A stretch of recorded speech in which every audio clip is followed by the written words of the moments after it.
Hallelujah, good morning.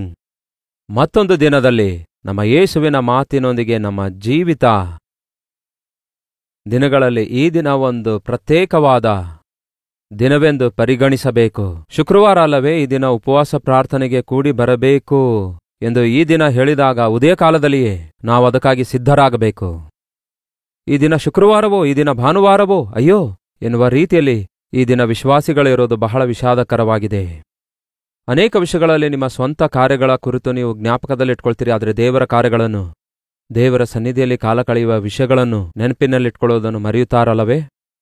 ಕರ್ತನೊಂದಿಗೆ ಸಹವಾಸ ಮಾಡುವಂಥವರು ಆಶೀರ್ವದಿಸಲ್ಪಟ್ಟು ಧನ್ಯರಾಗುತ್ತಾರೆ, ಪರಿಶುದ್ಧರಾಗುತ್ತಾರೆ. ಹಾಗಾಗಿ ಈ ದಿನ ನಿಮ್ಮ ಸಭೆಗಳಲ್ಲಿ ಒಂದು ವೇಳೆ ಉಪವಾಸ ಪ್ರಾರ್ಥನೆಗಳಿರೋದಾದರೆ ದಯವಿಟ್ಟು ಉಪವಾಸವಿರಲು ಸಾಧ್ಯವಿರುವವರು ಉಪವಾಸವಿದ್ದು ಸಭೆಗೆ ಹೋಗಿರಿ.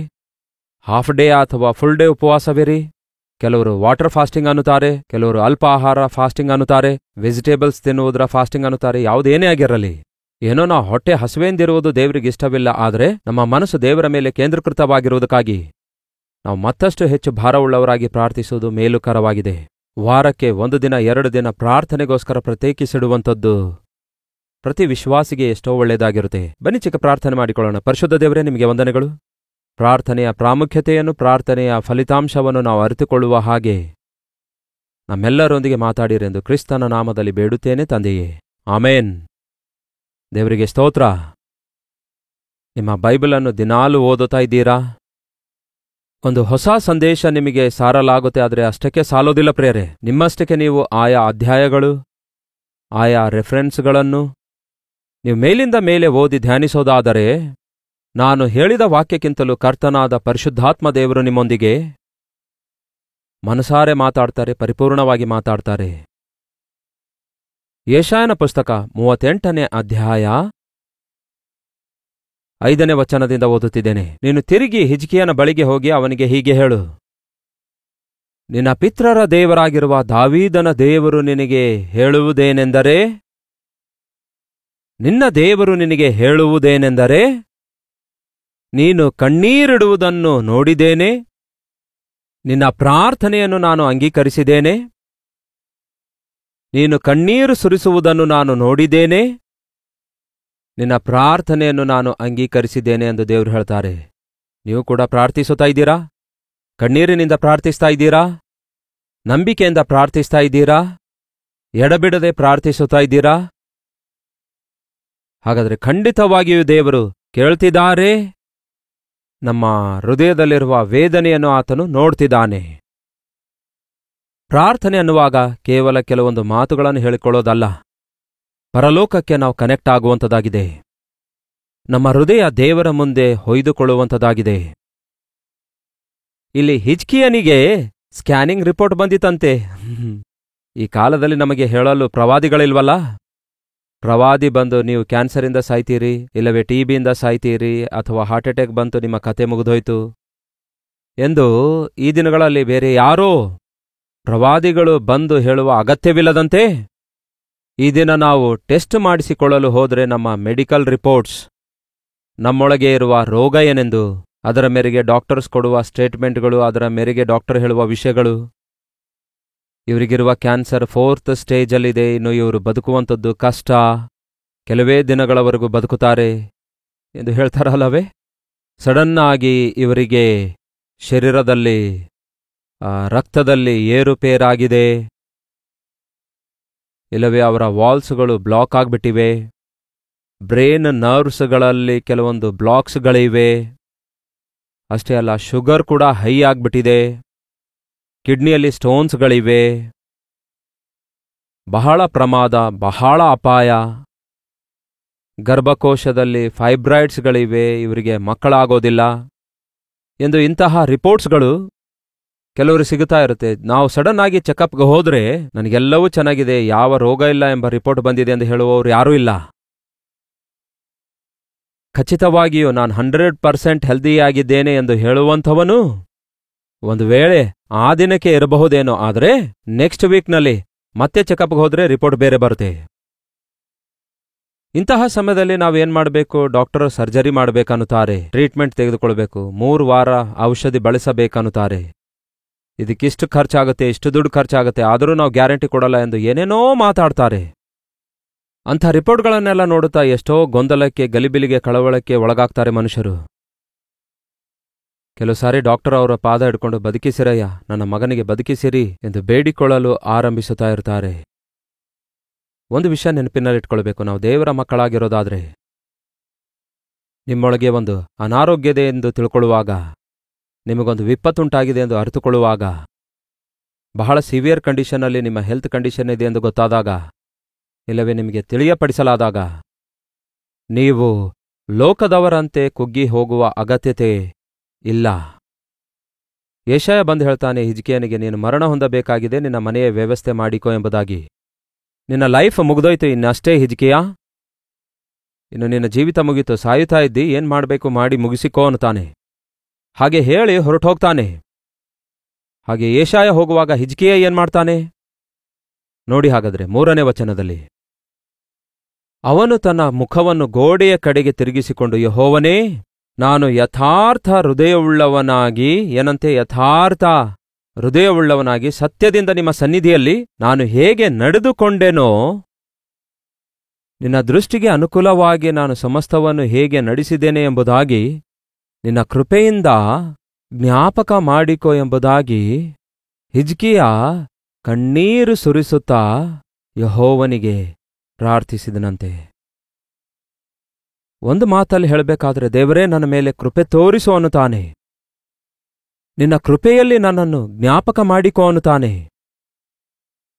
ನಾನು ನಿನ್ನಲ್ಲಿ ನಂಬಿಕೆ ಇಟ್ಟಿದ್ದೇನೆ, ನಿನ್ನಲ್ಲಿ ಆಸಕ್ತಿಯುಳ್ಳವನಾಗಿದ್ದೇನೆ, ನಿನ್ನ ಆಲಯದ ವಿಷಯದಲ್ಲಿ ಶ್ರದ್ಧೆಯುಳ್ಳವನಾಗಿದ್ದೇನೆ, ನಿನ್ನನ್ನು ಪ್ರೀತಿಸುತ್ತಿದ್ದೇನೆ. ಒಂದು ಸಾರಿ ನನ್ನನ್ನು ಜ್ಞಾಪಕ ಮಾಡಿಕೋ ಅನ್ನುತ್ತಾನೆ. ನನಗೆ ವಾಸಿ ಮಾಡೆಂದು ಕೇಳಿಕೊಳ್ಳೋದಿಲ್ಲ, ನನಗೆ ಆಯುಷ್ಯ ಕೊಡು ಎಂದು ಕೇಳಿಕೊಳ್ಳೋದಿಲ್ಲ. ಅಯ್ಯ, ಒಂದು ಸಾರಿ ನನ್ನನ್ನು ಜ್ಞಾಪಕ ಮಾಡಿಕೋ ಅನ್ನುತ್ತಾನೆ. ನನಗೆ ಅರ್ಹತೆ ಇಲ್ಲದಿದ್ದರೂ ಒಂದು ಸಾರಿ ನಿನ್ನ ಕೃಪೆಯಿಂದ ಜ್ಞಾಪಕ ಮಾಡಿಕೋ ಅನ್ನುತ್ತಾನೆ. ಕಣ್ಣೀರನ್ನು ಸುರಿಸುತ್ತಾ ಪ್ರಾರ್ಥಿಸುತ್ತಾನೆ. ಅಷ್ಟಕ್ಕೂ ನಮ್ಮ ಕಣ್ಣಲ್ಲಿ ಕಣ್ಣೀರು ಬರುವುದಕ್ಕಾಗಿ ಎಷ್ಟೊತ್ತು ಟೈಮ್ ಹಿಡಿಯುತ್ತೆ? ಹೃದಯ ಕದಲಿದ್ರೆ ಸಾಕು, ಮರುಕ್ಷಣವೇ ಕಣ್ಣೀರು ಉಕ್ಕಿ ಬರ್ತವೆ. ನಾವು ಹೃದಯಾಂತರಾಳದಿಂದ ದೇವರಿಗೆ ಮೊರೆ ಇಡುತ್ತಿರುವಾಗ ನಮ್ಮ ಕಣ್ಣೀರು ಹೊರತೆಯಂತೆ ಹರಿಯುತ್ತವೆ. ಯೆರೆಮೀಯ ಪ್ರಲಾಪಿಸುವ ಪ್ರವಾದಿಯೆಂದು ಕರೆಯಲ್ಪಟ್ಟ. ಜನರ ದೋಷವನ್ನು ನೋಡಿ, ಅವರ ಪರಿಸ್ಥಿತಿಯನ್ನು ನೋಡಿ ಅವನು ಕಣ್ಣೀರಿನಿಂದ ಪ್ರಾರ್ಥಿಸುತ್ತಾ ಇದ್ದನಂತೆ. ಈ ದಿನ ಬರೀ ಹೆಸರಿಗೆ ಮಾತ್ರ ಅಳುವಂಥವರಿದ್ದಾರೆ, ಸ್ವಾರ್ಥತೆಯಿಂದ ಅಳುವಂಥವರಿದ್ದಾರೆ. ಆದರೆ ದೈವ ಚಿತ್ತಾನುಸಾರವಾದ ದುಃಖ, ನಾವು ನಮ್ಮ ತಪ್ಪನ್ನು ಗ್ರಹಿಸಿಕೊಂಡು ಅಳುವಂಥದ್ದು. ಒಂದು ಚಿಕ್ಕ ಮಗು ತಾಯಿಗೋಸ್ಕರ ಯಾವ ರೀತಿ ಆತುರ ಪಡುತ್ತದೋ, ಹಾಗೆಯೇ ನಮ್ಮ ಕರ್ತನ ಕೃಪೆಗೋಸ್ಕರ ಬೇಡಿಕೊಳ್ಳುವುದಕ್ಕಾಗಿ ನಾವು ಆತುರ ಪಡಬೇಕು. ಅದೇ ನಮ್ಮ ಪ್ರಾರ್ಥನೆಗೆ ಮೂಲವಾಗಿದೆ. ಬಹಳಷ್ಟು ಜನರ ಪ್ರಾರ್ಥನೆ ಬತ್ತಿದ ಪ್ರಾರ್ಥನೆಯಾಗಿರುತ್ತೆ, ವಿತ್ ಡ್ರೈ ಐಸ್. ಕಣ್ಣಲ್ಲಿ ಒಂದು ಹನಿ ನೀರು ಬರೋದಿಲ್ಲ. ಹೃದಯ ನೊಂದುಕೊಂಡಾಗ ಕಣ್ಣೀರು ಉಕ್ಕಿ ಬರ್ತವೆ ಪ್ರಿಯರೇ. ಆ ರೀತಿಯಾಗಿ ಪ್ರತಿ ಸಾರಿ ನಾವು ಪ್ರಾರ್ಥನೆ ಮಾಡುವಾಗ ಕನಿಷ್ಠ ನಮ್ಮ ಕಣ್ಣು ಕಣ್ಣೀರಿನಿಂದ ಉಕ್ಕಿ ಹರಿಯಬೇಕು. ಉಕ್ಕಿ ಹರಿಯಬೇಕೆಂದು ಆ ಪದ ಸುಮ್ಮನೆ ಬಳಸದೆ, ಕಣ್ತುಂಬ ನೀರು ತುಂಬಿಕೊಳ್ತಾವಲ್ಲವೇ, ನೋಡಿದಿರಲ್ಲವೇ? ಅದು ಹೆಚ್ಚು ಸಂತೋಷ ಉಂಟಾದಾಗ, ಹೆಚ್ಚು ದುಃಖ ಉಂಟಾದಾಗ ಆಟೋಮೆಟಿಕ್ ಆಗಿ ದೇವರು ನಮಗೆ ಆ ಒಂದು ಕಣ್ಣಲ್ಲಿ ಕಣ್ಣೀರು ತುಂಬುವಂಥದ್ದನ್ನು ನೇಮಿಸಿಟ್ಟಿದ್ದಾರೆ. ಹೃದಯದಲ್ಲಿ ದುಃಖ ಉಂಟಾದಾಗ ಕಣ್ಣಲ್ಲಿ ಅದರ ಭಾವನೆ ಬಯಲಾಗ್ತದೆ.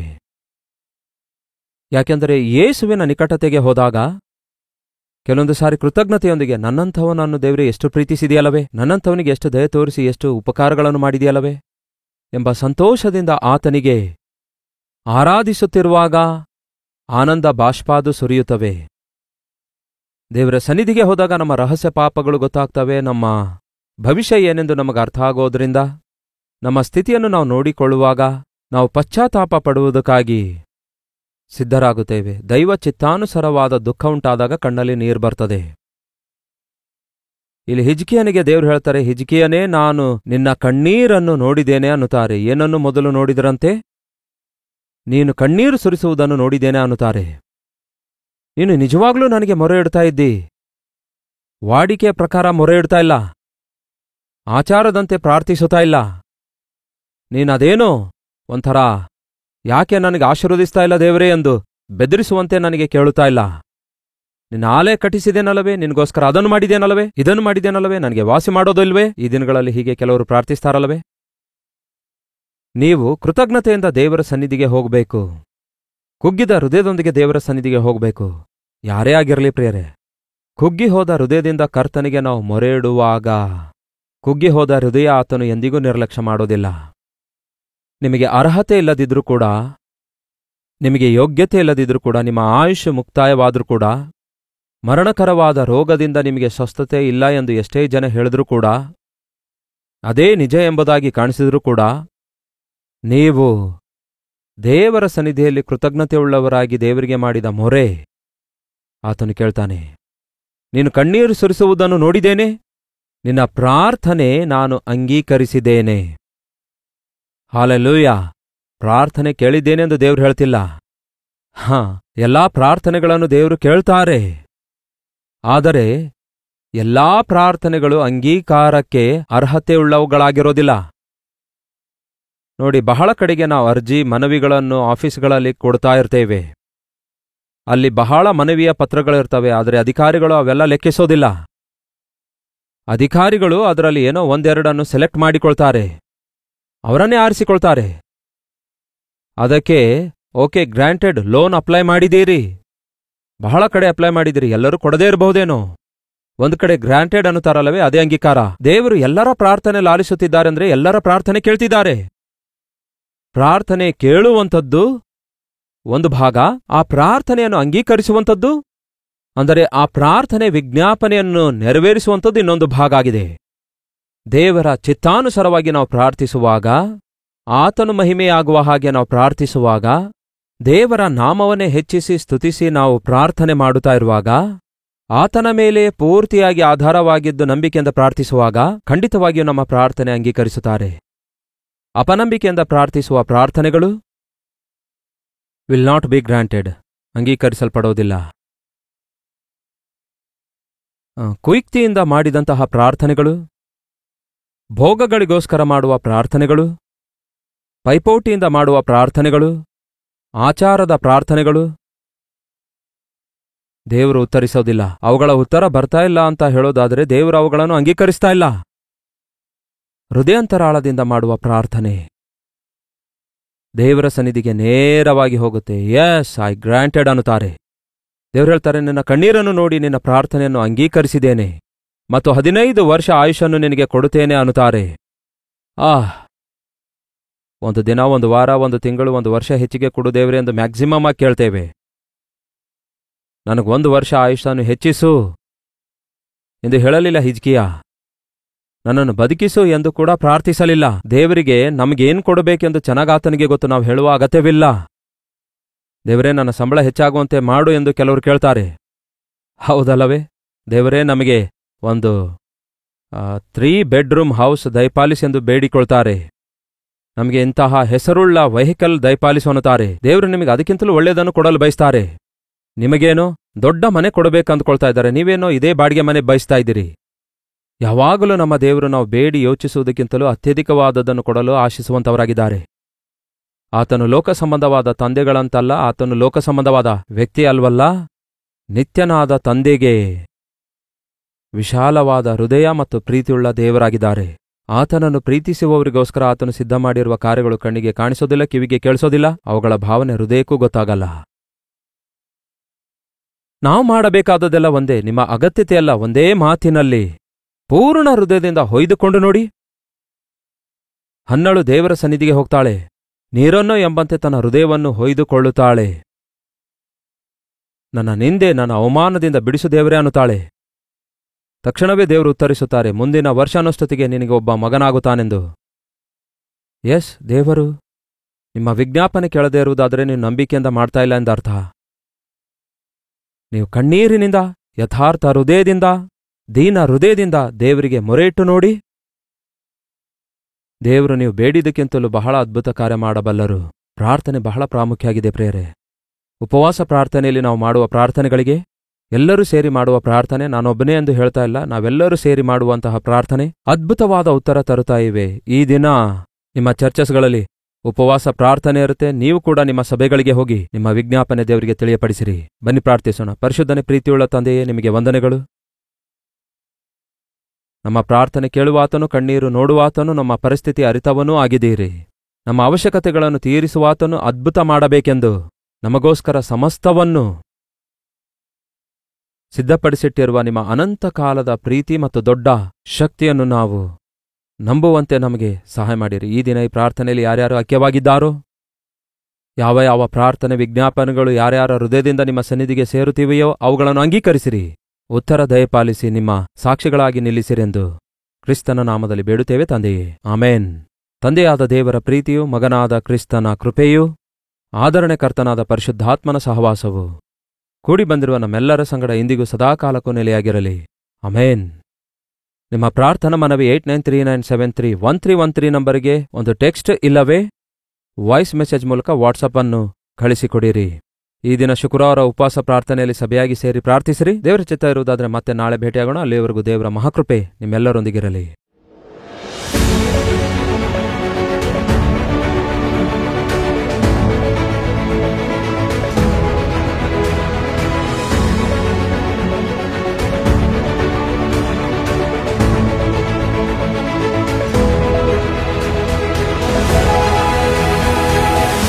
ಹಾಲೆಲ್ಲೂಯಾ, ದೇವರಿಗೆ ಸ್ತೋತ್ರ. ಬ್ಯಾಂಗಳೂರಿನ ಸುತ್ತಮುತ್ತಲೂ ಇರುವವರೆಲ್ಲರಿಗೆ ಒಂದು ಶುಭವಾರ್ತೆ. ಪ್ರತಿದಿನ ತೆಲುಗುವಿನಲ್ಲಿ ಕಲ್ವರಿ ಪ್ರತಿಧ್ವನಿ, ಸೋಷಿಯಲ್ ಮೀಡಿಯಾದ ಮೂಲಕ ಕನ್ನಡದಲ್ಲಿಯೂ ಅನುದಿನದ ಧ್ಯಾನ ವೀಕ್ಷಿಸುವವರಿಗೂ ಕಲ್ವರಿ ದರ್ಶನ, ಕಲ್ವರಿ ಪ್ರೇಮಧಾರ ಎಂಬ ಟಿವಿ ಕಾರ್ಯಕ್ರಮ ವೀಕ್ಷಕರೆಲ್ಲರಿಗೋಸ್ಕರ ಪ್ರತ್ಯೇಕವಾಗಿ ಒನ್ ಡೇ ಗೆಟ್ ಟುಗ್ಯಾದರ್ ಬ್ಯಾಂಗಳೂರಿನಲ್ಲಿ ಇದೇ ತಿಂಗಳು ಫೆಬ್ರವರಿ 15ನೇ ತಾರೀಕಿನಂದು ಮಧ್ಯಾಹ್ನ 2ರಿಂದ ಸಂಜೆ 5 ಗಂಟೆವರೆಗೂ, ಸಂಜೆ 6 ಗಂಟೆಯಿಂದ ರಾತ್ರಿ 10 ಗಂಟೆವರೆಗೂ 2 ಸೆಷನ್ಸ್ಗಳನ್ನು ಏರ್ಪಡಿಸುತ್ತಿದ್ದೇವೆ. ಇದು ಹಾಲಿಡೇ ಅಲ್ಲದಿದ್ದರೂ ಸಹ ನೀವೆಲ್ಲರೂ ಬರುತ್ತೀರಿ ಎಂದು ನಂಬುತ್ತೇನೆ. ನಾವೆಲ್ಲರೂ ಸೇರಿ ದೇವರು ಮಾಡಿರುವ ಉಪಕಾರಗಳನ್ನು ನೆನೆಸಿ ಆತನನ್ನು ಸ್ತುತಿಸುವುದಕ್ಕಾಗಿ ನಿಮ್ಮೆಲ್ಲರನ್ನು ಮುಖಾಮುಖಿಯಾಗಿ ನೋಡಿ ನಿಮ್ಮೆಲ್ಲರಿಗೋಸ್ಕರ ಪ್ರಾರ್ಥಿಸಲು ಎಷ್ಟೋ ಪ್ರಾರ್ಥನಾಪೂರ್ವಕವಾಗಿ ನಾವು ಬ್ಯಾಂಗ್ಳೂರಿಗೆ ಬರ್ತಿದ್ದೇವೆ. ನೀವು ಬನ್ನಿರಿ, ಪಾಲ್ಗೊಳ್ಳಿರಿ, ದೈವಾಶೀರ್ವಾದ ಹೊಂದಿಕೊಳ್ಳಿರಿ. ವಿಳಾಸ ಗಮನ ಕೊಟ್ಕೇಳಿ. ಗುಂಡೂರಾವ್ ಆಡಿಟೋರಿಯಂ, ನಿಯರ್ ಮಂತ್ರಿ ಮಾಲ್, ಶೇಷಾದ್ರಿಪುರಂ, ಬ್ಯಾಂಗಳೂರು. ಇನ್ನೂ ಹೆಚ್ಚಿನ ವಿವರಗಳು ನಿಮಗೆ ಬೇಕಾದರೆ 9500001111 ನಂಬರ್ಗೆ ಒಂದು ವಾಟ್ಸಪ್ ಅನ್ನು ಕಳಿಸಿರಿ. ಇಲ್ಲವೇ 8939393939 ನಂಬರ್ಗೆ ಕಾಲ್ ಮಾಡಿ ವಿವರಗಳನ್ನು ತಿಳಿದುಕೊಳ್ಳಬಹುದು. ನೆನಪಿನಲ್ಲಿಟ್ಕೊಳ್ರಿ, ಫೆಬ್ರವರಿ 15ರಂದು ಮಧ್ಯಾಹ್ನ 2 ಗಂಟೆಯಿಂದ 5 ಗಂಟೆವರೆಗೂ, ಸಂಜೆ 6 ಗಂಟೆಯಿಂದ ರಾತ್ರಿ 10 ಗಂಟೆವರೆಗೂ ಬ್ಯಾಂಗ್ಳೂರಿನಲ್ಲಿರುವ ಗುಂಡೂರಾವ್ ಆಡಿಟೋರಿಯಂನಲ್ಲಿ ಒನ್ ಡೇ ಗೆಟ್ ಟುಗ್ಯಾದರ್ ನಿಮಗಾಗಿ ಏರ್ಪಡಿಸಿದ್ದೇವೆ. ಬನ್ನಿರಿ, ಪಾಲ್ಗೊಳ್ಳಿರಿ, ದೈವಾಶೀರ್ವಾದ ಹೊಂದಿಕೊಳ್ಳಿರಿ.